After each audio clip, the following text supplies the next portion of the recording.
llamada La Ciudad de las Estrellas, a la luz de un periodista deportivo muy querido en esta casa. Bueno, y recibimos vía Zoom al narrador deportivo, Carlos Mauricio Ramírez.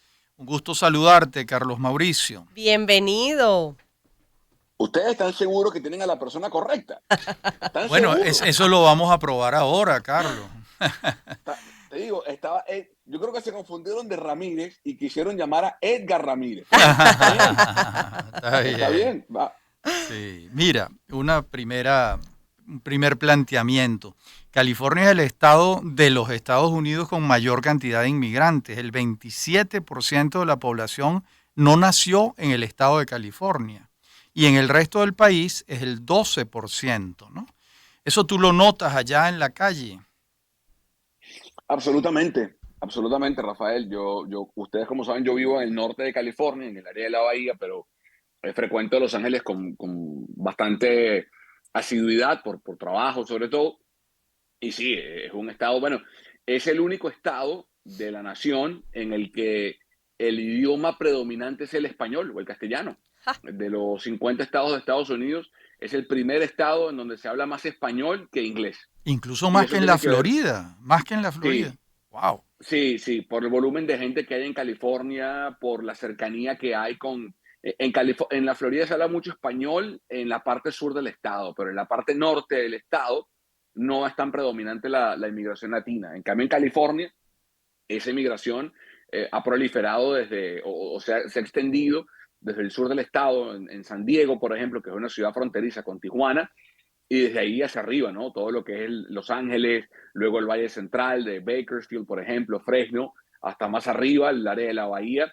Hay una presencia enorme de mexicanos, salvadoreños, hondureños, y luego el resto de inmigrantes como yo, por ejemplo, venezolanos que han venido, pero no solamente latinos, sino que les cuento algo, por ejemplo, mi hija mayor, que está en la primaria, ¿no? Va a segundo grado, es la única latina de su salón, pero está rodeada de o niños de Pakistán, Singapur, la India, Hong Kong, Japón, China, Rusia, Estados Unidos obviamente, pero es un estado realmente muy diverso en lo cultural y en los trasfondos que trae la gente que decide llamar a este sitio su hogar, ¿no? y eso además lo diferencia quizás de la mayoría de los estados en los Estados Unidos. Culturalmente, ¿qué cosa caracteriza a los californianos en específico?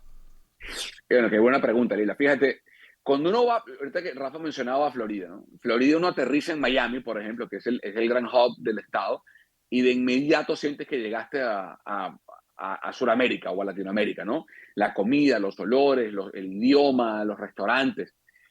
California es un poco más variado. Mientras más al norte del estado te vas, más asiática es la presencia, obviamente, y la influencia cultural por la presencia en Silicon Valley de tanta tecnología y tantos ingenieros y capital intelectual asiático.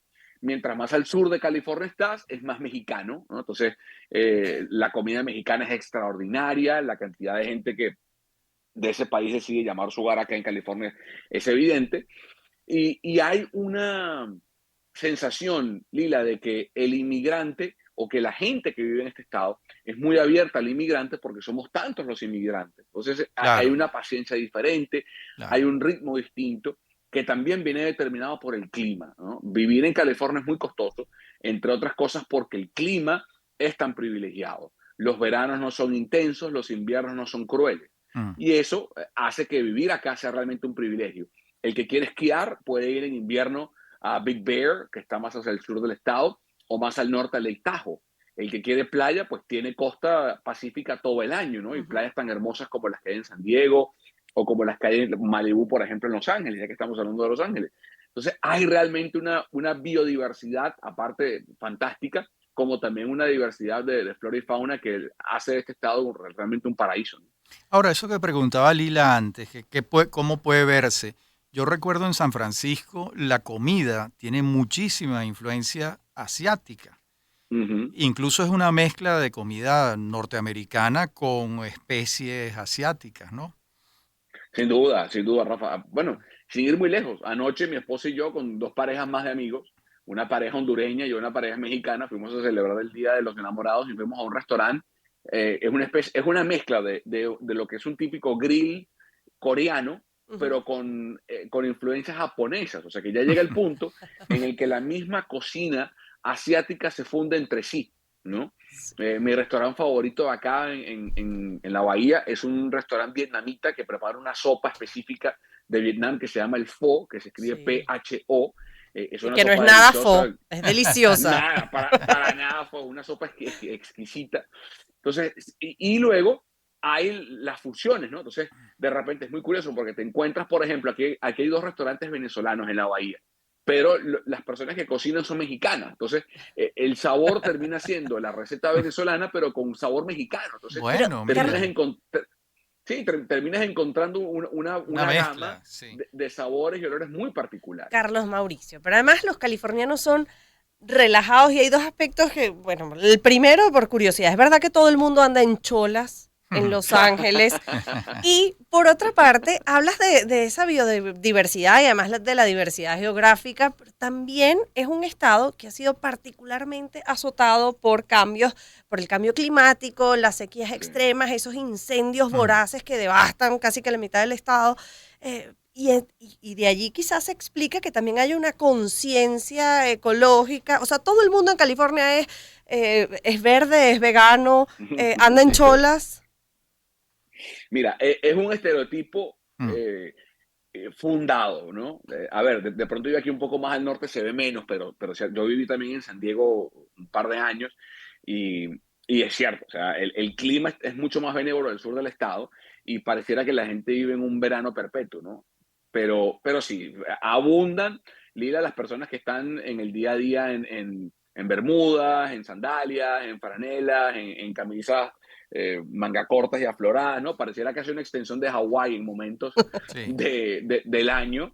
De nuevo, mientras más al norte, más se complica. O sea, y aquí, por ejemplo, en la bahía, ese tipo de clima comienza a principios de abril y dura hasta finales de septiembre, a lo mejor un poquito en octubre, ¿no? Pero sí, y sí el tema del clima, fíjate, una de las cosas con las que uno aprende a lidiar, ¿no? Cuando uno vive acá en esta parte del mundo, primero, sí, la devastación producto de los incendios ha sido más notable en el norte de California, en zonas como Napa, por ejemplo, que es una mm, zona privilegiada por sus viñedos. Hace un par de años hubo una devastación enorme producto de incendios forestales, pero el gran factor eh, geológico con el que tenemos que aprender a vivir los que decidimos establecernos acá es la falla de San Andrés, ¿no? Sí. Y claro. desde 1989 no ha habido afortunadamente un movimiento telúrico que sacuda literalmente las bases de la región emocional y económicamente a la zona, ¿no? Estamos Sí. hablando de que en Ujú. plena serie mundial, para vincular un poco lo que yo hago, que es el deporte, con lo que estamos hablando, en plena serie mundial, que fíjense las cosas de la vida, ¿no? En el 89, esa serie mundial la protagonizaron dos equipos de la Bahía. Fue San Francisco, los Gigantes, contra los Atléticos de Oakland, ¿no? Y en medio de la serie mundial se desata un terremoto que fue el último que devastó esta parte, que tumbó, casi que fracturó el puente de la bahía, que es el puente que conecta la zona este y oeste de esta región y que dejó una cantidad de destrozos físicos y de fallecimientos y muertes y gente Ujú. herida, ¿no? Desde entonces no ha habido otro y afortunadamente ahora no haya otro.